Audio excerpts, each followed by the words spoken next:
پښتانه اصل کې څوک دي؟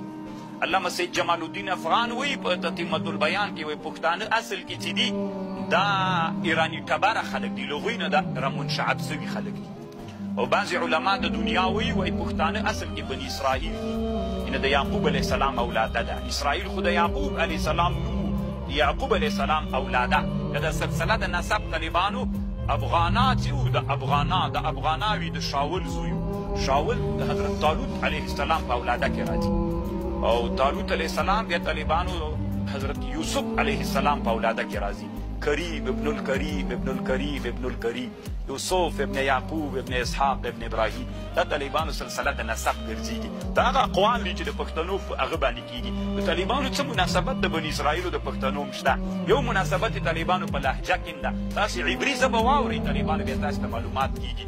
عبري ژبه کې هم دا ښې ډېره یادېږي. او موږ او تاسې هم طالبانو داسې دا ژبه او د دوی د موږ د لهجو په لحاظ باندې طالبانو څه مناسبتونه شته؟ والله اعلم. بعضې علما دا مني، علمي تحقیقات کې علما په دې باندې خبرې کوي. نو بعضې خلک وایي که موږ بني اسرائیل سو بیا باده د طالبانو باده نه د بني اسرائیل، خو یعنې دا معنا د یعقوب علیه السلام زمن. او دا بني اسرائیل چې ګمراه سوي دا خو نه دي، الله یې موږ اسلام نصیب کړی.